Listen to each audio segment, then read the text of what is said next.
Class. आपने last videos में देखा होगा जहाँ पर हमने थोड़ा सा परमुटेशन डिस्कस करा था। अब आज की वीडियो में बेटा हम डिस्कस करने जा रहे हैं कॉम्बिनेशन। अब बच्चों को प्रॉब्लम क्या आती है बेटा क्वेश्चंस रीड करते हुए? पहली बात तो मुझे क्वेश्चन रीड करके पता नहीं चलता, ठीक है। सब बच्चों की प्रॉब्लम होती है कि दी मैम कैसे पढ़े कैसे ना पढ़े, कि भैया कैसे पता चले भैया परमुटेशन का है या कॉम्बिनेशन का क्वेश्चन है। तो उसके लिए बेटा हम थोड़ा सा एक माइंडसेट रखते हैं कि हम पहले क्वेश्चन को रीड करेंगे अच्छे से, ओके। क्वेश्चन को रीड करके मैं एक चीज सबसे पहले देखूंगी, क्या? ऑर्डर। अगर क्वेश्चन के अंदर मेरे पास ऑर्डर के बारे में बात की गई है, ऑर्डर मतलब अरेंजमेंट के बारे में बात की हुई है, उसका एक सिस्टमैटिक मैनर इंक्लूडेड है या उसको एक सीरियल ऑर्डर में मेंटेन करना है, तो भैया मेरा क्वेश्चन रिलेटेड है अरेंजमेंट से, मतलब मैं किस पे जाऊंगी? परमुटेशन पे। बट अगर वही क्वेश्चन सेम मेरा अरेंजमेंट से रिलेटेड नहीं है, जहां पर मैं चीज़ों को चूज कर रही हूँ, पिक कर रही हूँ, सिलेक्ट कर रही हूँ, तो वहां पर सारी चीज़ें बेटा किसके ऊपर फोकस हो जाएंगी आपके पास? कॉम्बिनेशन के लिए। तो पहली एक प्रॉब्लम सॉर्ट आउट हो गई कि क्वेश्चन रीड करके सबसे पहले हम क्वेश्चन में क्या देखेंगे कि भैया ऑर्डर अरेंजमेंट ज़रूरी है कि नहीं है। ज़रूरी है तो स्विच ऑन परमुटेशन, और अगर नहीं है तो बेल बजा देंगे हम किसकी? कॉम्बिनेशन की, ओके। अब उसी कॉम्बिनेशन की बेल को हम सीखते हैं बेटा कैसे, देखो। अब कॉम्बिनेशन के अंदर बेटा क्वेश्चन को भी हमने बोला है कोई भी क्वेश्चन रिगार्डिंग टू चूज है, पिकिंग है, सिलेक्शन है, तो वहां पर बेटा हम क्या लगाएंगे? आपका कॉम्बिनेशन। कॉम्बिनेशन के लिए मेरे पास एक बड़ा सा फॉर्मूला है। क्या है बड़ा सा फॉर्मूला? एनसीआर का n factorial r factorial n minus r factorial. n क्या होता है? Total number of terms.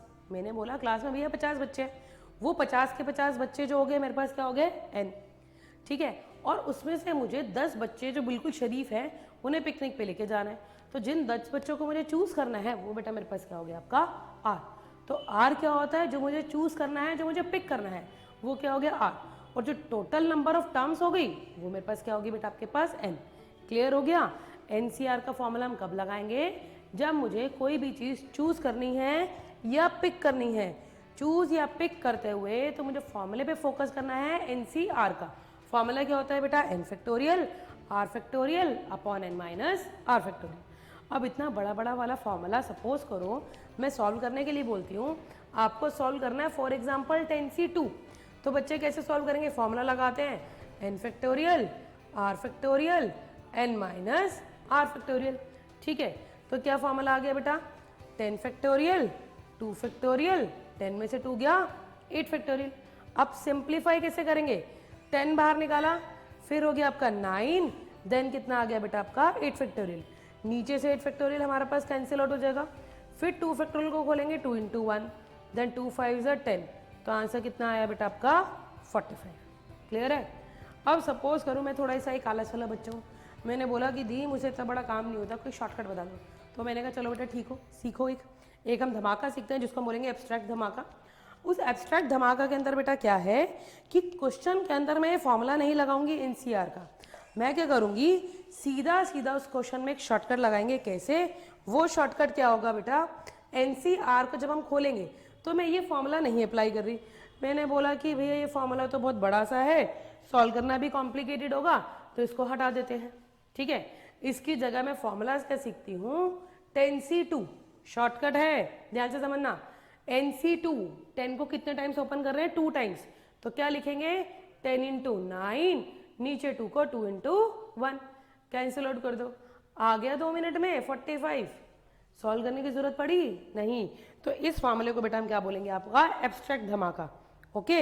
अब देखो एक क्वेश्चन और कैसे, मैंने बोला आपको क्या बोलना है? 10c3। अब 10c3 खोलने के लिए बेटा मैं लॉजिक नहीं लगा रही, हम क्या कर रहे हैं? 10c3 के लिए 10 फैक्टोरियल फिर 3 फैक्टोरियल, 10 में से 3 गया 7 फैक्टोरियल। फिर से मैंने बोला भैया इतना बड़ा बड़ा बोरिंग काम नहीं करूंगी मैं, हमने क्या करेंगे? शॉर्टकट लगाएंगे। क्या शॉर्टकट लगाएंगे? 10c3 10 को 3 टाइम्स खोल दो, 10 9 8, नीचे 3 को 1 तक, 3 2 1, 3 3 9, 2 5 10, तो answer is 15 into 8, that's your answer. Clear है चीज? ठीक है बेटा। थोड़ा फॉर्मूला मैंने कहा भैया मुझे नहीं आ रहा, मुझे तो शॉर्टकट सीखना थी, शॉर्टकट सिखाओ। कैसे सीखेंगे फटाफट से? 10c3 है तो क्या करेंगे बेटा? 10 बाहर निकाला, फिर 9 बाहर निकाला, फिर 8 बाहर निकाला, 10C3 है, मतलब 10 को 3 टाइम्स ओपन करेंगे, 10 9 8, नीचे 3 को 1 तक। आ गया बेटा, क्लियर हो गया? यानी मुझे इतना लंबा लंबा सॉल्व करने की जरूरत नहीं है, डायरेक्टली हम कौन सा वाला धमाका लगाएंगे, एब्स्ट्रैक्ट धमाका। शॉर्टकट रूल है, सीधे सीधे अप्लाई करो, सारे क्वेश्चन में 2 मिनट में आंसर आएंगे। ओके, अब आते हैं बेटा एक सेकेंड प्रॉपर्टी में। सेकेंड प्रॉपर्टी क्या है, NCR is always equal to NC(n-R). ये प्रॉपर्टी बेटा हमारी एनसीईआरटी में नहीं है, बट फिर भी हम सीखते हैं क्योंकि बहुत फायदे में करेगी हमारे लिए शॉर्टकट लगाने में भी। कैसे, देखो फॉर एग्जाम्पल मैंने बोला 10C2 ओपन करना है, ठीक है, या 10C2 की जगह हम लेते हैं फॉर एग्जाम्पल छोटी सी टर्म लेते हैं 7C4।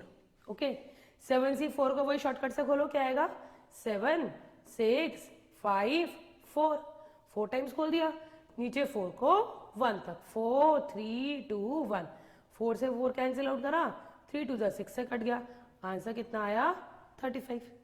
और अगर मैं 7C 7 - 3 ये वाला फॉर्मूला लगाऊं, n-r होता है, 7 में से 4 के कितना बचा, 3, तो 7C3 खोला। अब इसको ओपन करते हैं, 7 को 3 टाइम्स ओपन कर दो, नीचे 3 को 1 तक। ओके, कैंसिल आउट करा, 3 2 6, तो आंसर कितना आया, 35। क्लियर है बेटा? तो हमेशा ये फॉर्मूला हम याद रखेंगे कि NCR is always equal to NC(n-R). Okay, अब बेटा हमें 2 मिनट में फटाफट से देखते हैं क्या सीखा है। पहली प्रॉपर्टी, अगर NCR1 NCR2 के इक्वल है then N is always equal to R1 plus R2। इसी प्रॉपर्टी से हम सॉल्व कर लेते हैं कि अगर NC4 NC5 के इक्वल है तो N क्या होगा, R1 प्लस R2, तो 4 + 5 कितना हो गया, 9। आ गया चुटकी में। अब NC2 सॉल्व करो, NC2 मतलब 9C2, तो 9 को 2 टाइम्स खोला, नीचे 2 को 1 तक ओपन करा, तो आंसर इज 36। क्लियर है बेटा? ओके, अब आते हैं बेटा नेक्स्ट क्वेश्चन पे। देखिए नेक्स्ट क्वेश्चन में क्या है बेटा हमारे पास, find the number of 5 card combinations out of 52 cards. मतलब 52 कार्ड्स हम प्ले करते हैं जो आपके उसके अंदर हो गए कार्ड्स के अंदर, उन कार्ड्स में से मुझे 5 कार्ड निकालने हैं, ठीक है। If each selection of 5 card, देखो वर्ड आ गया ना बेटा, सिलेक्शन, सिलेक्शन के रिगार्डिंग क्वेश्चन है, चूज के रिगार्डिंग क्वेश्चन है, पिक के अकॉर्डिंगली क्वेश्चन है, तो सब में क्या लगाएंगे हम, कॉम्बिनेशन। और सबको बेटा हम शॉर्टकट से सॉल्व करेंगे, बड़ा बड़ा सॉल्व नहीं करेंगे। ओके, हमने क्या बोला, 52 कार्ड्स में से मुझे 5 कार्ड चूज करने हैं जिसमें एग्जैक्टली 1 किंग होना चाहिए, मतलब एक किंग होना चाहिए। तो बेटा अगर हम बात करें, किंग कितने होते हैं बेटा मेरे पास, 4। ओके, और नॉन किंग कितने हो गए मेरे पास, 48। ठीक है, किंग हो गए 4, नॉन किंग हो गए कितने मेरे पास, 48। मुझे कितने कार्ड चूज करने हैं, 5। अब उन 5 में से मेरे पास एक किंग तो होना चाहिए, यानी इन 4 किंग में से मैंने एक कार्ड क्या कर लिया, किंग का ले लिया। बाकी कार्ड मुझे कितने लेने पड़ेंगे आपके पास, कोई से भी 4 कार्ड लेने पड़ेंगे, तो 48C4। अब बच्चे पूछते हैं कि दी हमने मल्टीप्लाई क्यों करा। मल्टीप्लाई बेटा उन क्वेश्चंस में करते हैं जब मैं कोई चीज साथ में ले रही हूँ, एक साथ बात कर रहे हैं, मुझे 5 कार्ड एक साथ निकालने हैं, एक किंग और बाकी कोई से भी 4 अदर कार्ड। तो 4 में से एक तो मैंने किंग ले लिया, बाकी 48 में से मैंने कोई से भी 4 कार्ड ले लिया। ओके, और अगर बेटा कोई चीज अगर मैं एक साथ रैंडमली पिक नहीं करती, मतलब उसमें बहुत चॉइसेस होती है, या तो मैं ये ले सकती हूँ, या मैं ये ले सकती हूँ, या मैं ले सकती हूँ, तब उन क्वेश्चंस में बेटा हम क्या लगाएंगे, एडिशन रूल। जब हम चीजें एक साथ पिक करेंगे तो वहां पर बेटा क्या लगाएंगे हम, मल्टीप्लीकेशन रूल। ओके, जब चीजें हम एक साथ लेंगे तो मल्टीप्लीकेशन रूल, जब हम चॉइसेस करेंगे ये या फिर ये या फिर ये, तो हम क्या लगाएंगे, आपका एडिशन। अब ये कंसेप्ट हम नेक्स्ट क्वेश्चन में देखते हैं कैसे। हमारे पास कह रहे हैं क्लास है 25 बच्चों की, उन 25 बच्चों में 4 are to be chosen for a picnic, उसमें से मुझे 10 बच्चों को पिकनिक पे लेके जाना है। देयर आर 3 स्टूडेंट्स, मेरे पास 3 स्टूडेंट ऐसे हैं, या तो तीनों की तीनों पार्टी पे जाएंगे या तीनों की तीनों पार्टी पे नहीं जाएंगे। एक बार दोबारा रीड करते हैं, मैंने बोला 25 स्टूडेंट्स हैं, 10 are to be chosen for a picnic, there are 3 students who decide that either all of them will join or none of them will join। दोनों में से मेरे पास 2 कंडीशन होगी, अभी आपको मैंने बोला है या तो ये कंडीशन या ये कंडीशन, हम हमेशा क्या करेंगे आपका प्लस। अब मैंने बोला या तो दोनों बच्चे पार्टी पे जाएंगे बेटा, या दोनों बच्चे पार्टी पे नहीं जाएंगे। 3 बच्चे हैं, या तो तीनों बच्चे पार्टी में नहीं जाएंगे क्योंकि बहुत शैतान है, हमने बोला उन्हें लेकर नहीं जाता, वरना वहाँ पर भी वो शैतानी करेंगे। तो 3 बच्चे मुझे या तो लेकर ही नहीं जाने, या 3 बच्चे मैंने को वहाँ पर लेके जाने। पहला केस मैंने लिया कि दे विल ज्वाइन, कि पहला केस ले रहा है कि वो ज्वाइन करेंगे, और तीसरे में हम सेकंड वाले केस ले लिया none of them will join. 2 case आ गए मेरे पास। तीनों के तीनों बच्चे अगर वो जाएंगे तो 3 में से 3 बच्चे मैंने वही चूज कर लिए। ओके, टोटल कितने स्टूडेंट्स थे? 25। 25 में से वो 3 बच्चे मैंने चूज कर लिए, बाकी कितने बच्चे बचे? 22। तो 22 में से कितने चूज करेंगे बेटा? आपके 7, ताकि टोटल में हो गए मेरे पास 10 बच्चे, और ऊपर फेवरेबल, ऊपर टोटल में हो गया आपके पास 25, फेवरेबल में कितने हो गए मेरे पास? 10। ठीक है, अब या तो ये वाला केस होगा या फिर ये वाला केस होगा। तीनों के तीनों बच्चे पार्टी में नहीं गई, मतलब वो बच्चे तो मैंने लेकर ही नहीं जाने, तो मेरे पास लेफ्ट आउट कितने बच्चे? 22 में से मुझे कितने चूज करने पड़ेंगे? आपके पास 10। क्लियर हो गया बेटा? ये दोनों चीजें एक साथ नहीं हो सकती, इसलिए मैंने क्या लगाया? एडिशन। ये दोनों चीज एक साथ होंगी, इसलिए बीच में क्या लगाया? मल्टीप्लीकेशन। क्लियर है? 2 रूल होते हैं बेटा मेरे पास, एक मल्टीप्लीकेशन रूल, एक एडिशन रूल। एडिशन रूल कब लगाएंगे? जब दोनों के साथ में नहीं हो सकते, या तो ये होगा या फिर ये होगा, वहां पर एडिशन रूल। जब दोनों चीज एक साथ क्लब करेंगे तो वहां पर क्या लगाएंगे? Multiplication rule. मतलब यहाँ पर तीनों बच्चे भी जा रहे हैं और 22 में से 7 बच्चे जा रहे हैं, एंड वाला केस हो गया तो मल्टीप्लीकेशन। अब केस ये होगा या केस ये होगा, तो दोनों केस में हमने क्या लगाया? आपका एडिशन रूल। ओके बेटा, एक एग्जाम्पल और देखते हैं। देखो, हमने बोला एक कमेटी है 7 की, हैज टू बी फॉर्म्ड, 7 लोगों की मुझे कमेटी बनानी है, 9 बॉयज 4 गर्ल्स में से। In how many ways this be done when the committee consist exactly 3 girls. उस कमेटी में एग्जैक्टली 3 गर्ल्स होनी चाहिए। बेटा पहले अगर हम देखें, हमारे पास बॉयज कितने हैं? 9, गर्ल्स कितनी है मेरे पास? 4। ओके, 7 बंदे चूज करने हैं, 7 बच्चे लेके जाने हैं। अब अगर उन 7 बच्चों में 3 गर्ल्स हो गई तो बॉयज कितने हो गए बेटा मेरे पास? 4। दोनों चीजें हम एक साथ ले रहे हैं ना, क्योंकि एग्जैक्ट 7 बच्चे मुझे एक साथ चूज करने हैं, तो बीच में क्या लगाएंगे बेटा? मल्टीप्लाई। 3 गर्ल्स एंड 4 बॉयज, और एंड बोलते हैं तो मल्टीप्लाई, और के बारे में बात करते हैं तो एडिशन। 3 गर्ल्स तो मतलब 4C3, 4 बॉयज तो मतलब 9C4। ओके, क्लियर है चीज? अब आते हैं बेटा सेकेंड टाइप पे, एटलीस्ट 3 गर्ल्स। एटलीस्ट का मतलब होता है टर्म और उससे ज्यादा। अब एटलीस्ट 3 गर्ल्स बोल रही हूँ, तो 3 गर्ल्स तो मुझे चाहिए। 3 गर्ल्स से ज्यादा हो जाएंगी तो भी चलेगी, तो या तो मैं 3 गर्ल्स लूँ, या 4 गर्ल्स लूँ, या 5 गर्ल्स लूँ, या 6 गर्ल्स लूँ। बट इतने सारे केसेस नहीं बनेंगे, क्योंकि मेरे पास गर्ल्स ही कितनी अवेलेबल है बेटा? 4।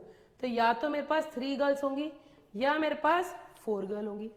3 गर्ल ली तो बॉयज कितने ले लिए? 4, या फिर 4 गर्ल्स ले ली तो बॉयज कितने हो गए मेरे पास? 3। इतनी बात समझ में आ गई? 3 गर्ल ली तो बॉयज कितने हो गए? 4, 4 गर्ल्स ली तो बॉयज कितने हो गए मेरे पास? 3। केसेस बनाते हैं। 9 गर्ल्स कितनी है बेटा मेरे पास? 4, तो 4C3 into 9C4 plus 4C4 into 9C3। Okay बेटा, एटलीस्ट में हमेशा क्या देखना है? मुझे टर्म और उससे ज्यादा पे फोकस करना है, और एटमोस्ट में मुझे टर्म और उससे कम पर फोकस करना है। यहाँ पर एटलीस्ट कितना था? 3 गर्ल्स, तो हम 3 गर्ल्स चूज करा, और 3 गर्ल्स से ज्यादा कितनी चूज करी हमने? 4। ओके, और अगर 5 गर्ल्स होती तो मैं 5 गर्ल्स भी ले सकती थी, बट मेरे पास गर्ल ही रिस्ट्रिक्टेड 4 है, तो 2 केसेस बनेंगे, तो 3 गर्ल के या फिर 4 गर्ल्स के। ओके, अब नेक्स्ट आ जाते हैं बेटा एटमोस्ट 3 गर्ल्स। अब एटमोस्ट में क्या होता है? एटमोस्ट में टर्म और उससे कम। अगर एटमोस्ट 3 गर्ल्स के बारे में बात कर रहे हैं, तो या तो 3 गर्ल होंगी, या मेरे पास 2 गर्ल्स होंगी, या मेरे पास 1 गर्ल होगी, या मेरे पास 0 गर्ल होगी। अभी मैंने आपको बताया जब हम और के केसेस लगा रहे हैं, जो चीज एक साथ नहीं हो सकती। अब या तो एक बार 3 गर्ल चूज करेंगे, या एक बार 2 चूज करेंगे, तो दोनों तो नहीं हो सकता ना कि 3 भी 2 भी इकट्ठे चूज कर ले। तो जब भी हमारे पास अलग अलग केसेस होते हैं बेटा, हम हमेशा का लगाएंगे एडिशन रूल। ठीक है, 3 गर्ल्स ले ली तो बॉयज कितने लेने पड़ेंगे मुझे? 4, क्योंकि टोटल 7 बंदे तो चूज करने हैं। 2 गर्ल्स ले ली तो बॉयज कितने ले लिए बेटा मेरे पास? 5। 1 गर्ल ले ली तो बॉय कितने ले लिए? 6। 0 गर्ल ले ली तो बॉयज कितने ले लिए मेरे पास? 7। अब इसका कॉम्बिनेशन बना लेते हैं। क्या आएगा बेटा हमारे पास? गर्ल्स कितनी थी? 4, 4C3 into 9C4 plus 4C2 into 9C5 plus 4C1 into 9C6 plus 4C0 into 9C7। Complete this. Clear हो गया बेटा? ठीक है, अब कॉम्बिनेशन के लिए हमेशा ध्यान रखेंगे कब मुझे सिलेक्शन करना है, कब मुझे अरेंजमेंट करनी है। सिलेक्शन के बारे में है तो कॉम्बिनेशन, अरेंजमेंट के बारे में है तो परमुटेशन। ओके, सिलेक्शन के अंदर ध्यान रखेंगे एनसीआर का फॉर्मूला लगाएंगे, and total ways are favourable ways. Okay बेटा, आई होप सब बच्चों को क्लियर होगा।